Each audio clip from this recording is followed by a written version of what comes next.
വെളുത്തുള്ളി ചേർക്കാത്ത കറികൾ വിരളമാണ് മലയാളികൾക്കിടയിൽ എന്ന് പറഞ്ഞാൽ കുറച്ചൊക്കെ ശരിയല്ലേ? വെളുത്തുള്ളി അച്ചാർ വരെ കഴിക്കാൻ ഇഷ്ടപ്പെടുന്നവരാണ് നമ്മൾ മലയാളികൾ. പക്ഷേ വെളുത്തുള്ളി കഴിക്കുന്നത് എങ്ങനെയും കഴിക്കാമെന്ന് ആലോചിക്കുന്നവരാണോ നമ്മൾ? നാടൻ വിഭവങ്ങളിലെ പ്രധാന ഘടകങ്ങളിലൊന്നായ വെളുത്തുള്ളി ആരോഗ്യ ഗുണങ്ങളാൽ സമ്പുഷ്ടമാണ്. ദഹനത്തിന് കേമം, വിഷാംശങ്ങൾ നീക്കം ചെയ്യും, ഹൃദയത്തിനും സഹായി. കരൾ, ബ്ലാഡർ എന്നിവയുടെ പ്രവർത്തനത്തിനും ഉത്തമമായ വെളുത്തുള്ളിയെ കുറിച്ച് നല്ലത് മാത്രമേ ആരോഗ്യ വിദഗ്ധർക്കും പറയാനുള്ളൂ. അതിന് പ്രധാന കാരണങ്ങളിലൊന്ന് ക്യാൻസറിനും വിഷാദത്തിനും പ്രമേഹത്തിനും ഉൾപ്പെടെ നല്ലൊരു പരിഹാരമാണ് വെളുത്തുള്ളി.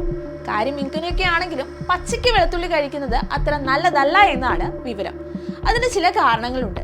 പച്ചയ്ക്ക് കഴിക്കുമ്പോൾ അസ്വസ്ഥത തോന്നിയാൽ പിന്നീട് അത് ആവർത്തിക്കരുത്.